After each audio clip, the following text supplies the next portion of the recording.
Today's video, I'm going to show you the quick process of removing Cameo on Snapchat.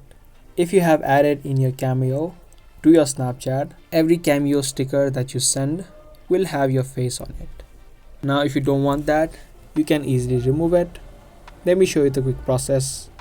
Open up your Snapchat and head over to your Bitmoji section, which is this option, and tap on the settings option that you see on the top right. From here, you just need to scroll down a bit where you'll have an option of Cameos. Tap on the Cameos option.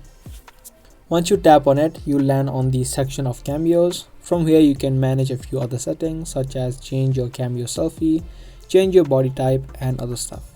To remove your Cameo, just tap on Clear My Cameo Selfie. It's going to give you a menu that it will remove all of the things that you have added in. Just tap on Clear and your Cameo selfie or your Cameo will be instantly removed. Now anytime you need to create a new one, you again come to the section and tap on Create Cameo Selfie. So that's the quick process of removing Cameo on Snapchat. If you guys like this video, be sure to subscribe, share, and also give this video a thumbs up. I'll be soon back with more informative videos similar to this. Thanks for watching.